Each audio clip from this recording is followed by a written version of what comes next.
अस्सलाम वालेकुम सारे भाइयों को। और आज का जो वीडियो है बड़ा मानी खेज़ होने वाला है। आपको मालूम है कि इंडिया में जो हालिया गुस्ताखी हुई है उसका बड़ा शोर मच रहा है। और ये जो गुस्ताखी हुई है भाइयों, ये हुई थी 28 मई को, ठीक है।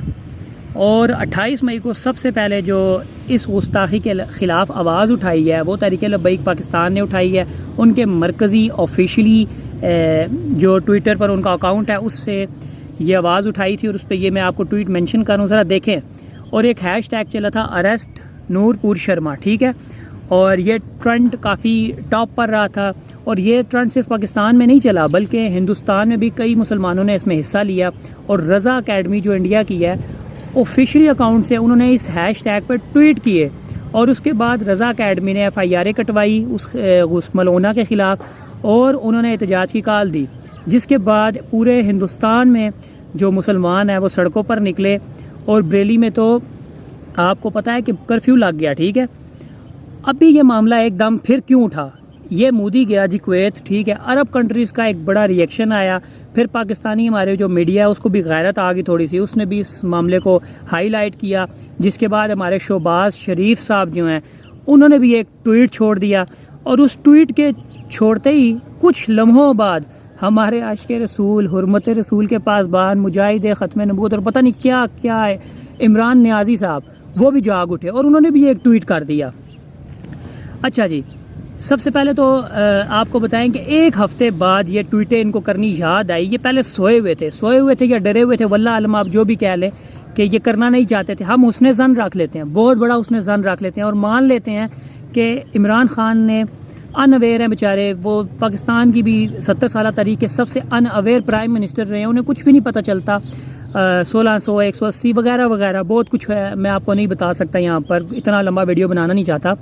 तो बहुत अनअवेयर हैं बेचारे, उनको नहीं पता होगा पिछले एक हफ्ते से इंडिया में एहतजाज हो रहे हैं। उन्होंने अभी बहरहाल उन्होंने ट्वीट की, लेकिन सबसे पहले आवाज़ उठाई किसने? तहरीक लब्बैक पाकिस्तान ने। 28 मई को गुस्ताखी हुई। 29 मई को, हाँ जी 29 मई को तहरीक लब्बैक का गुजरात में जलसा था। वहाँ पर साद हुसैन रिजवी ने कितने खरे अंदाज में मोदी को ललकारा, उस मलऊना को ललकारा, वो भी सुने आप। ये वीडियो थोड़ा सा सुने।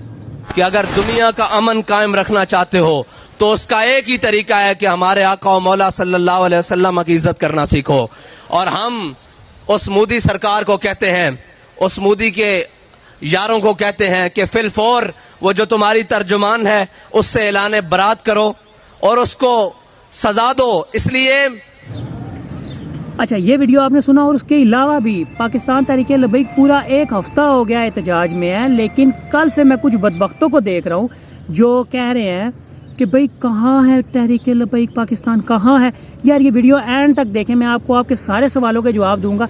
और साथ साथ मेरी खुदारा आपसे ये दरख्वास्त है कि PTI और PMLN की ऐनक उतारें और जो अल्लाह ने आपको अक्ल दी है, अल्लाह ने जो आपको शऊर दिया है, उसकी बिना पर फैसला करें, ठीक है। इस वीडियो को उस बिना पर जज करें आप थोड़ा सा, ठीक है।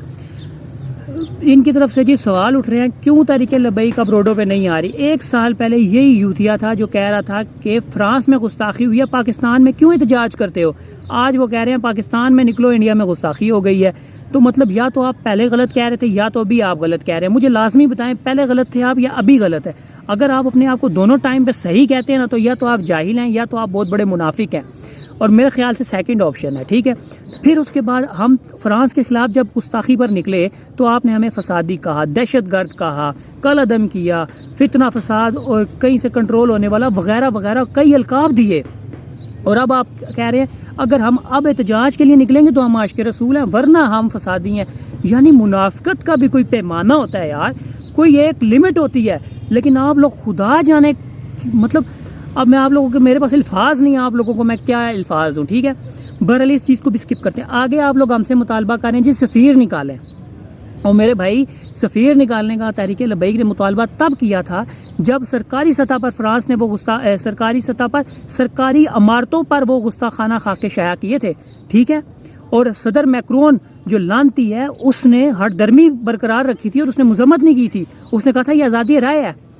और अब इंडिया का मामला जो है इससे बिल्कुल मुख्तलिफ है। उन्होंने तो अपनी वो जो नूरपुर शर्मा है उसको BJP से ही निकाल दिया है। यहाँ पर तो नरेंद्र मोदी ने बड़ी समझदारी का मुजाहरा किया है। उसने फ़ौरन उसको मलूना को भी अपनी पार्टी से बर्खास्त कर दिया, ठीक है।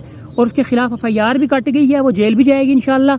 और जो उसने अपने अल्फाज भी वापस ले लिए हैं, BJP की जो मलूना है ना, उसने अपने अल्फाज भी वापस ले लिए हैं, ये बात आप याद रखें। जबकि फ्रांस का मामला इससे बड़ा उल्टा था और वो तो बल्कि हरदर्म हुए थे। समझ रही हैं आप इस बात को? हमने तब सफ़ीर का मुतालबा किया था। बहरहाल हमने फिर भी आवाज़ उठाई है और हमने एक हफ्ते से खामोश नहीं है। हमने इंडिया को किस किस तरह से ललकारा है। कल 5 जून का जो जलसा है साद रिजवी का, उन्होंने जो नारे लगाए हैं, उन्होंने कहा है कि बट के रहेगा हिंदुस्तान, बन के रहेगा पाकिस्तान। ये कभी नारा आपने PTI के किसी जलसे में सुना है? सुना है? नहीं सुना। ये सिर्फ और सिर्फ आपको तहरीक लब्बैक के जलसों में इस तरह के नारे मिलेंगे, क्योंकि हम मुहिब्बे वतन हैं और हम सीना ठोक के कहते हैं। आपके किसी वेरीफाइड अकाउंट से शहबाज गिल, फवाद चौधरी, किसी PTI के तर्जुमान ने कोई डंके की चोट पे मजम्मत की है? कोई एक फर्द ले है? शर्म नहीं आती आप लोग तहरीक लब्बैक पे इल्ज़ाम ठहराते हुए? किसी एक बंदे ने मजम्मत की है? नहीं की। उन लोगों को तो बगैरती का वो सांप सूंघा हुआ है, और हम लोगों पे आप लोग उंगली उठाते हैं जिनका हर तहरीक लब्बैक की रुकने शुरू का हर एक बंदा हर एक महफिल में उनको ललकार रहा है। खुदारा होश के नाखून ले। मैं आप लोगों से बड़े मैं आप लोगों को बड़ा अभी भी हुस्ने ज़ान रख रहा हूँ। मैं आप लोगों से बड़े अदब के साथ रिक्वेस्ट कर रहा हूँ कि होश के नाखून लें दोनों तरफ। अपनी सियासत के लिए ये गुस्ताखाना जो इश्यूज़ होते हैं, इनको अपनी सियासत के लिए इस्तेमाल मत करें। तहरीक इंसाफ का अब ये इस्लामी टच ही रह गया है। वो सिर्फ और सिर्फ दीन को इस्तेमाल कर सकते हैं, क्योंकि उनका वो जो आज़ादी वाला चूरन था वो भी नहीं बिका, और उनका कोई चूरन अब बिकरा भी नहीं है, क्योंकि कौम ने उनको जान लिया, पहचान लिया कि वो क्या है। ठीक है, तो बराए मेहरबानी खुदारा तहरीक लब्बैक पे उंगली अब मत उठाना। अब तहरीक लब्बैक बर्दाश्त नहीं करेगी। हम लोग बहुत सब्र कर चुके हैं। हम लोग बातिल से भी लड़ रहे हैं, और अब हम लोग अपने अंदर के जो मुनाफिक है ना, इन लोगों से भी लड़ेंगे। और हम लड़ना जानते हैं। ये आप लोगों ने फैज़ाबाद में भी देख लिया है, लाहौर में भी देख लिया है, और पूरे पाकिस्तान में अब देख लिया आपने। ठीक है।